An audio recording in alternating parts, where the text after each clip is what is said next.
What's going on, guys? Hey, we've got a brand new Cappy Army video. We love Cappy, man. He's always got such good breakdowns on what's going on. He's always got like this almost scary, um, relevant news. Like it's brand new news. Like before I've even heard of it or seen it anywhere on the news, Cappy's already talking about it. So, this, if you guys recall, about a month ago, I made a joke on one of the videos where I said, "Dude, imagine if Ukraine was able to take Crimea back."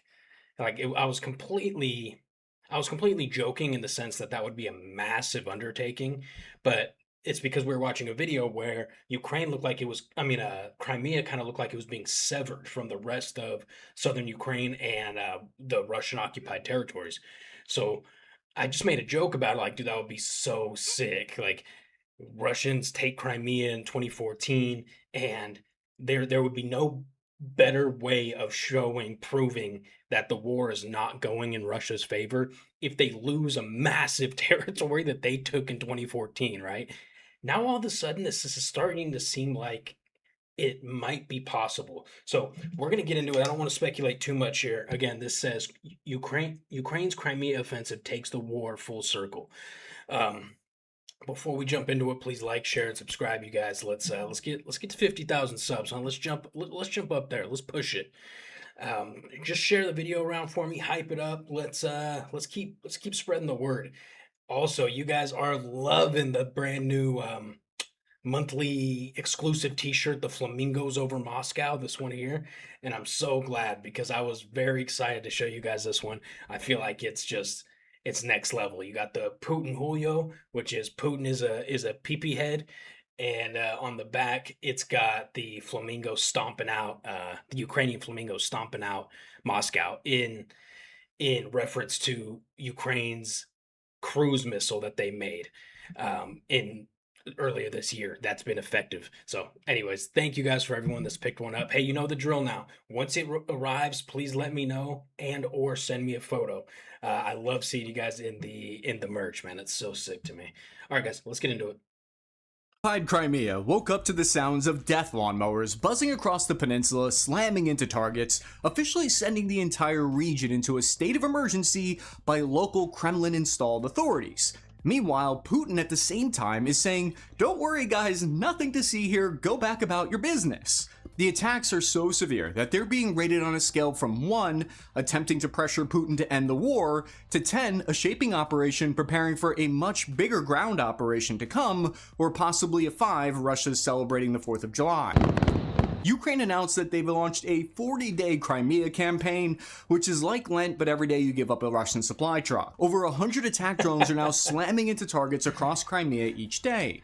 He says it's like, dude, he drops such bangers and then just moves on. Like, you got to be quick with Cappy. I love it. The line of Russian cars attempting to flee from occupied Crimea is over 2,400 vehicles long. It's a massive traffic jam at this choke point, almost as bad as trying to get to the Jersey Shore on a normal Friday, but Ukraine's State Security Service, the SBU, is now in charge of the effort that is now causing power outages, fuel bans, and there are even reports that summer camps have been officially cancelled across the peninsula. Which might not sound like a big deal, it sounds trivial, but it's a huge indicator that the attacks have deeply disrupted tourism and normal everyday life in the region, and we'll see that's a big factor. Dude, this is having a massive effect on the Russian population. In fact, way more than I actually expected it to. I knew things were serious, in regards to their lack of fuel, especially when we heard the Russian frontline units were struggling to get fuel. Because if they can't get fuel, they're like priority, right, to get fuel. If they can't get it, there's an issue. But at the end of the day, Russia is just a massive gas station. That's what everybody knows Russia as. They're a one resource economy, if gas, fuel.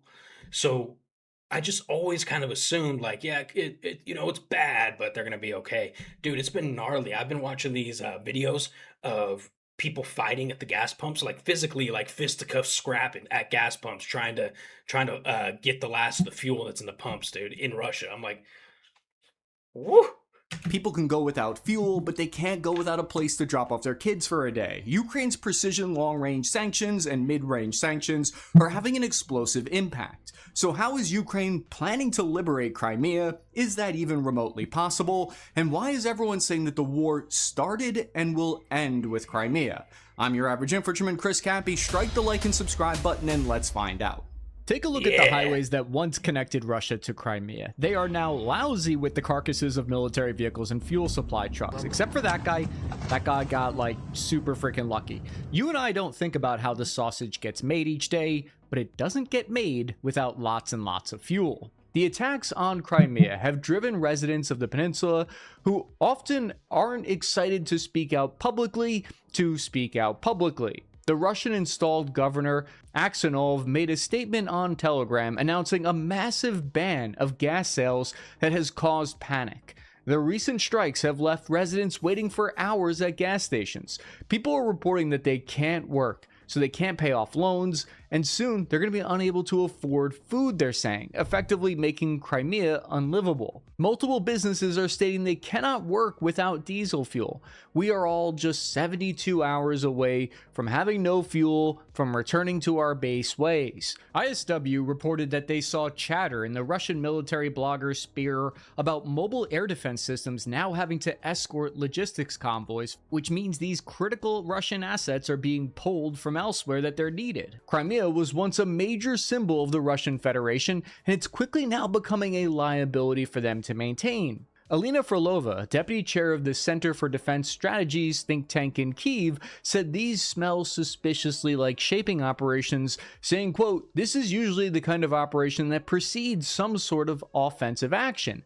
And considering that air defense in Crimea has bled out and that the Navy capabilities that used to be there are gone, things are moving rather fast. We are already at a point of serious, nearly complete isolation. Putin has for the first time publicly spoken out about Ukraine's long-range strike campaign, an indicator that something's happening here. It's no longer being swept under the rug. According to Putin, the attacks are due to Ukraine being close to giving up. It's a sign of desperation, but some Ukrainian commanders disagree. They say that the strikes are hitting Russia's ground lines of communication and have significantly reduced the amount of supplies that Russian forces have operating in Zaporizhia Oblast and that they're receiving from Crimea. Keep in mind, there's only one other route to resupply these Russian forces, the bridge made out of land, the land bridge to Russia, which is far longer and itself is under constant attack. In America, this is what we call being in a pickle. Several videos filmed in one of Crimea's largest cities were posted online showing empty roads and public spaces and people talking about how there's no supplies on the shelves, no gas for purchase, and the impact of the war is starting to reach deeper into the occupied territories and even into Russia itself. The Liberation Campaign is causing people in Russia to voice how pissed off they are about this because Ukrainian drone units are targeting Crimea's key transport routes. In their attempt to disrupt military logistics and isolate the Russian army, they're cutting off the whole peninsula. It's clear that Putin is completely unprepared for this turn of events and is trying to come up with a response, said Russian academic Konstantin Sonin, a professor at the University of Chicago. Putin replied, "No, you." Crimea is in many ways at the center of this whole war, and we'll see why it's so important strategically. It holds huge historic significance. Russia has fought and died over Sevastopol since the 1850s in the Crimean War. They fought over it in World War II.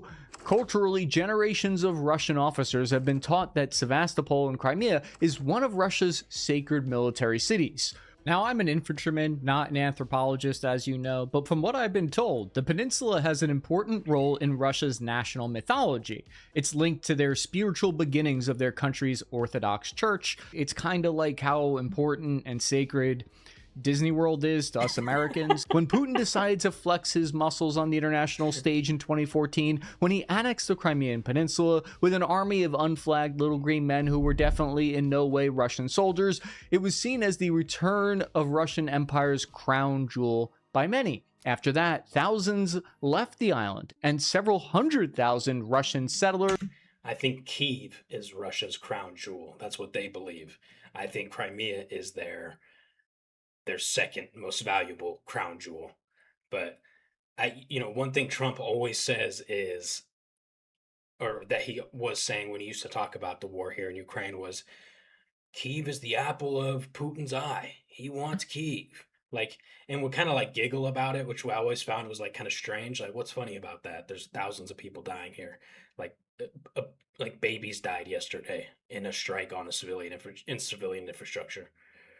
That's not really funny, but anyways, my point is the Kyiv is the apple of his eye, the crown jewel that Putin wants. But he settled for Crimea at the time, and Crimea is a really big deal to Russia. Or colonizers, if you will, moved on in. Putin cited Russia's historical claim to the territory. He claimed Ukraine was getting too close with the European Union and that NATO was expanding too hard for him to take. But even annexing Crimea came at a huge high cost for Russia because damaging sanctions quickly followed. Then Putin was removed from the G8, which is kind of like being uninvited from everyone's birthday party, which isn't something I can relate to, but I heard it feels like that or something. But the G8 economic conference was scheduled to kick off in Russia that year, so it was canceled. So it's more like being uninvited to your own birthday party, which definitely didn't happen to me when I was 11 years old, so I don't know why you keep bringing it up. Crimea is strategically important to both nations because it offers a direct route into southern Ukraine. It's home to numerous ports and facilities that are needed for troops, supplies, and ammunition, which Russia has used ferries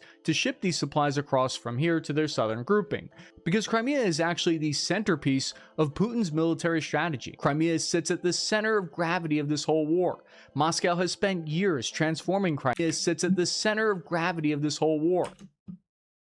Bruh. Dude's got a can of beans for an optic. Look at that thing. That's the most Soviet-style weapon I've ever seen in my life right there. Moscow has spent years transforming Crimea into what Russian military planners call a bastion. The rest of us would call it putting all your expensive military stuff in one place and hoping nobody notices. The idea was to build a heavily defended fortress that could protect the Black Sea Fleet while allowing Russian forces to strike far beyond the peninsula. Crimea had become the linchpin of power projection for Russia. Russia layered their long-range air defenses, anti-ship missiles, their submarines that they didn't want damaged, and some expensive surface warships into a single integrated anti-access area denial system, an A2AD network. Any enemy forces attempting to operate in the Black Sea would first have to survive that dense web. For years, this network looked almost untouchable, and that's why what Ukraine is doing right now is so shocking. When the full-scale invasion began in February 2022, we just watched this. This was the assault on the Hostomel airport. We watched this yesterday. They're flying over the Dnipro to get to the hospital. These are Soviet Russian helicopters. That fortress became the springboard for Russia's southern campaign. When it was annexed, it paved the path for the military invasion of Ukraine. More than 35,000 Russian troops poured north out of Crimea. They rapidly captured Kherson, securing the North Crimean Canal to restore the peninsula's water supply because Crimea produces almost no fresh water itself. They established a land bridge and an actual bridge. The bastion enabled them to project power into Ukraine. Crimea also became Russia's largest strike base in the Black Sea. From its airfields, ports, and missile batteries, they fired hundreds of cruise missiles from here across Ukraine. At the same time, the Black Sea Fleet was used in the peninsula to blockade Ukrainian ports. They used it to threaten amphibious landings near Ukraine's city of Odessa and tried to dominate much of the northern Black Sea. To put into context why it's so important, Crimea had half the Black Sea Fleet's cruise missile strikes during the entire war. That's why Crimea has...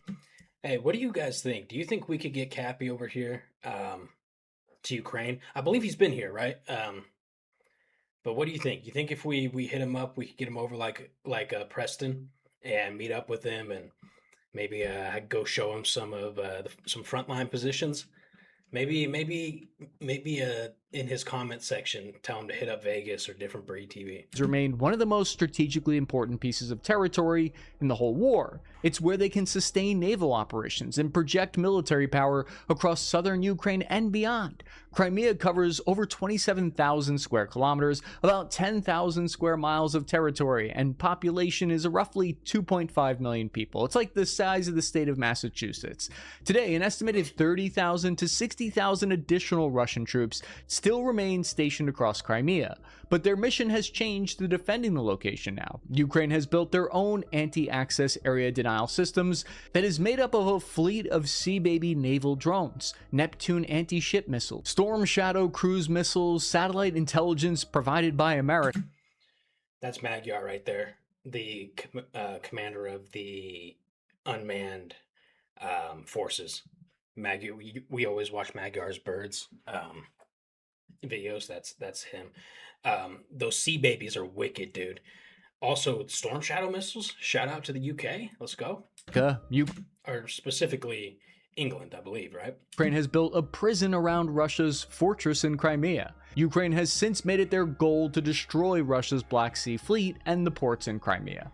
It was these attacks that actually sent the Russian Navy moving and packing up further away from their base in Sevastopol earlier in the war, and that is what paved the way for this new 40-day liberation campaign. This opened the window for the Ukrainian drones to fly right liberation. Sorry, I know I'm pausing a lot, but this attack right here on this big Russian warship, I think will go down in history, kind of like the U.S. I believe it was the USS Arizona that was hit in Pearl Harbor, where one of the Japanese bombers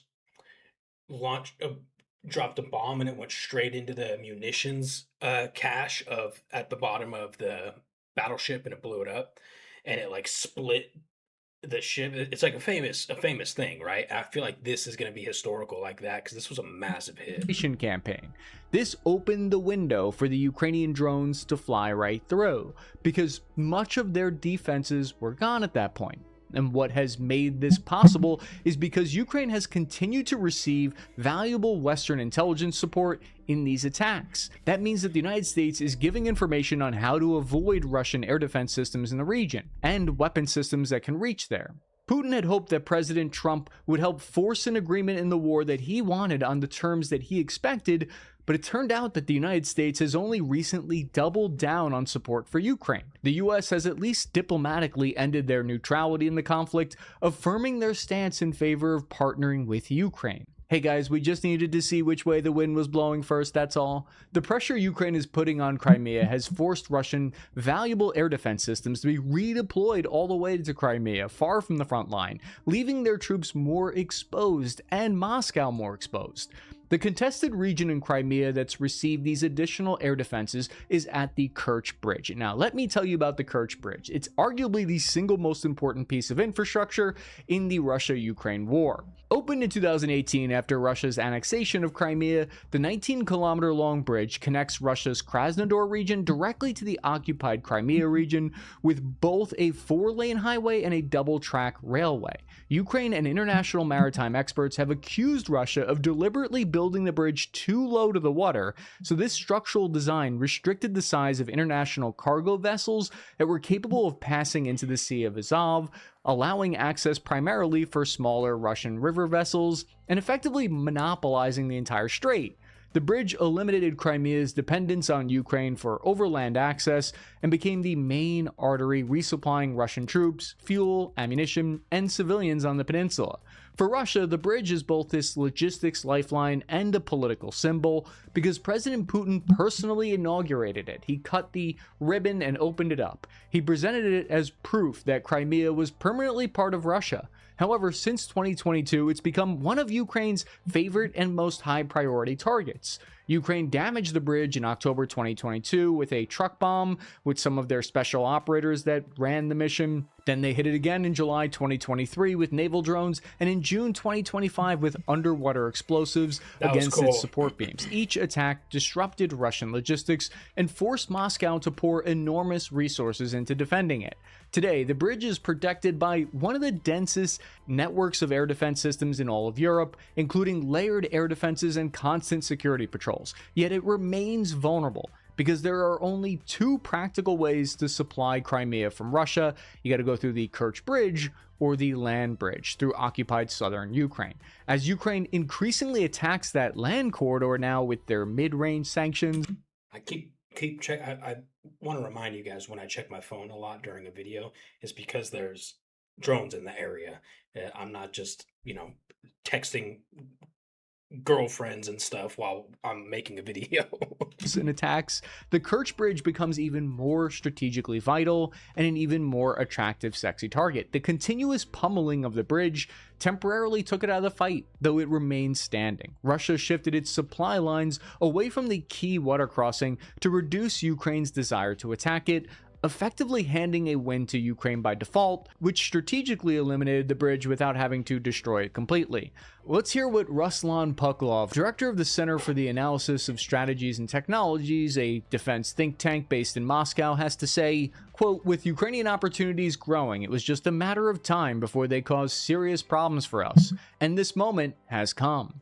Then a bizarre image came out of the liberation campaign of Crimea. Satellite images show Russian forces throwing up smoke screens on a key part of the Crimean bridge in hopes of obscuring it from Ukrainian forces. Hey guys, maybe if we just cover it with smoke, they won't see it and they'll forget it's here. The effectiveness of the smoke generators is questionable. It would take a Russian David Blaine level magic trick to make that bridge disappear. The Ukrainian GUR intelligence agency released a video montage of recent strikes on supply routes, which is normally set to dubstep music in Ukraine, but today we're going to set it to 1980s action montage music.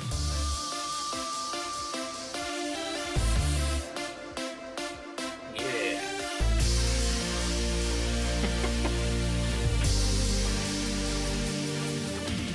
Thank you, editor.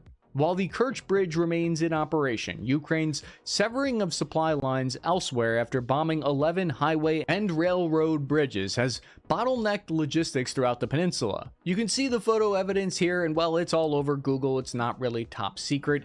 The goal is to prevent Putin's efforts to retain control of Crimea and effectively use it to sustain his war effort. Supplies that Russia previously moved into the peninsula cannot leave to support troops within this captured territory. Former U.S. Army Europe Commander Lieutenant General Ben Hodges offered his insight concerning the importance of Ukraine's contested peninsula, saying, quote, "Crimea is the most critical location, the focal point of this war, and whichever side controls Crimea will win the war. I cannot imagine an end to the war or the achievement of long-term sustainable peace if Russia continues to control Crimea." Crimea has been a major part of negotiations to end the war. An amphibious invasion of Crimea for the 40-day liberation plan is what people picture when they hear that. We can plainly see Ukraine is striking Crimea from the air, but could they hit from land? If you think retaking the Crimean Peninsula sounds like retard maxing, just listen to what the Russians have to say about it. One interesting window into Moscow's military thinking now appeared when Russian military analyst and retired Colonel Viktor Murakovsky just revealed that they'd participated in a command post war game called Crimean Wake Up Call. In it, they simulated a future Ukrainian amphibious operation to retake Crimea. They showed defensive positions from Russia that are concentrated around Sevastopol and northern Crimea, while dozens of little Ukrainian attack arrows approach from the northwest Black Sea toward the peninsula. In other words, Russia's openly gaming out exactly the kind of campaign that Ukraine has been steadily building toward. I play Warno on my weekends, they wargame Crimean amphibious operations. Same. It's been attempted before in 2023. Could the conditions be set for another attempt?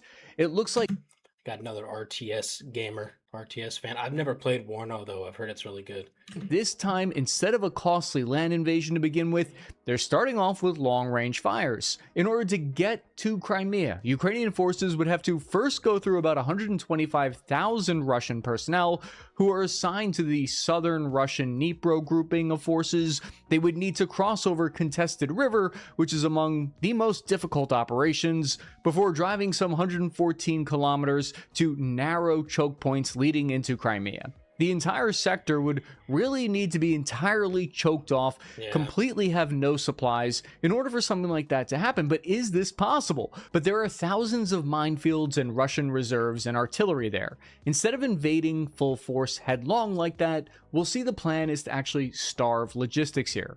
Ukrainian President Zelensky actually made it his 2019 campaign promise that he would retake Crimea, and he's repeated that claim since. So will the prophecy be fulfilled? Ukrainian President Zelensky has held firm in his stance that Ukraine will not cede any territory to Russia in a peace deal, including Crimea, and that despite the annexation, Ukraine still recognizes the peninsula as its own territory. This is why Ukraine has escalated their military efforts recently to increase pressure on Putin. The liberation campaign has made daily life for people on the Crimean Peninsula hard knocks. It's resulted in frequent drone strikes all over the place. In late June, Ukraine launched this large offensive against Crimean transportation lines. They used mass I, I, here, let's finish it out. And then produced drones to strike an oil transport facility. They hit an oil terminal, and they hit several of the passenger ferries that were used to transport military supplies and personnel. Ukraine took out a key railway bridge in Crimea, further isolating the peninsula from reinforcements and logistical supplies. They targeted a large natural gas processing plant alongside 2 satellite communications hubs. This weakened Russia's ability to operate throughout the entire region. But Russian supply lines are only part of the problem for Putin. War in the other occupied parts of Ukraine is one thing, but war in Crimea hits a little different.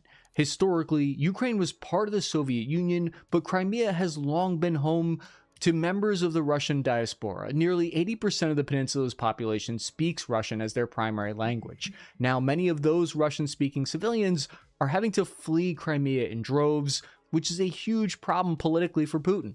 Language was one of the main reasons Putin gave for the annexation of Crimea.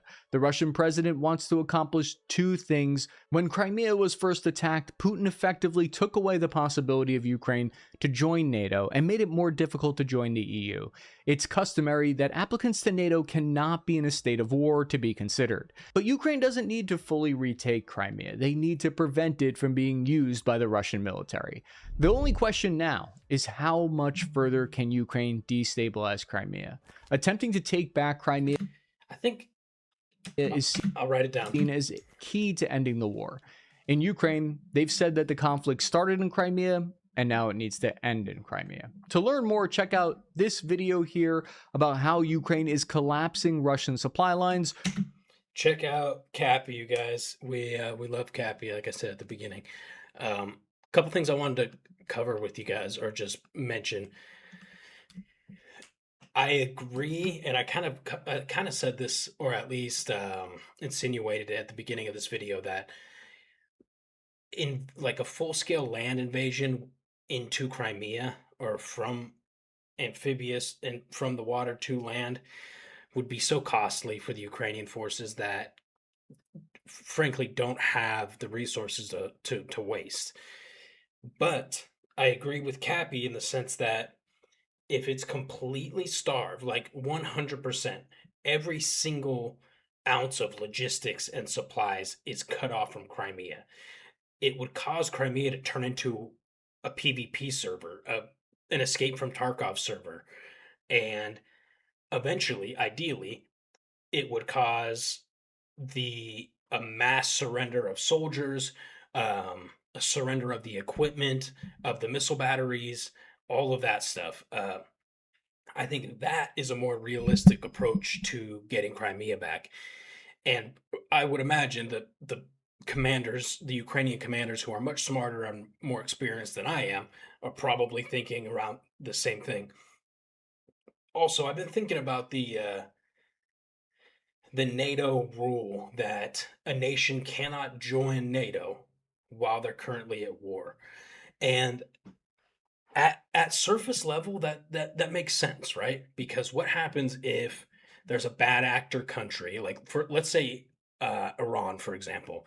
Iran decides they're in trouble with England, or I don't know who would we use? They're in trouble with Israel, and they're like, okay, we're going to get into NATO. So then then NATO has to join the fight and defeat Israel, right? That's a super silly extreme example, but that's the premise of this idea that you can't join NATO during wartime. But all of these NATO members that we just saw, world leaders of some of the most successful countries in the world, they have the ability, they have critical thinking ability, right? So if a nation was trying to do that, and they were trying to be a bad actor, to use NATO as an asset to defeat their enemy, these leaders would know that. It would be very obvious. Then you have, your big NATO summits and say, okay, no, because that's a bad idea. We're adults and we can think for ourselves, and we're not going to do that. But if there's a country that is in serious trouble, full of innocent civilians that are dying and is nonstop calling for the help of NATO, I believe that they should be able to join NATO if there is at least, like a 90% or unanimous vote from NATO members. That makes more sense to me. Let me know what you think. Because I think this idea that, well, we can't do it during wartime because, we'll get drawn into like as if when somebody applies to NATO, they automatically get accepted, right? No. If Japan and China were fighting, for example, and Japan's like, "Hey, I want to join NATO," for no reason, and NATO's like, "No, you want to do that, so then we have to fight China." Okay, so we're not gonna. Sorry, but no, we can't do that. That makes sense, right? But if China like full scale invaded Japan, was causing genocide on civilians, murdering, raping, pillaging Japanese lands, and Japan's like, "Help, help." And everybody in NATO was like, "Yeah, they need help. Let's all vote. It's unanimous." That that makes sense. Okay, NATO's involved. Now they're protecting the free world rather than always stuck behind this red tape of, well, our hands are tied. We can't do anything. Hands are tied. Like, what does NATO even do? Anyways, let me know what you think about that. Maybe that's a kind of a delusional perspective, but that's my take on it. Super cool video. Thank you to Cappy. Uh, that's really all I got. If you guys want one of the new shirts, check out the link in the description. I love you, and we'll see you in the next video.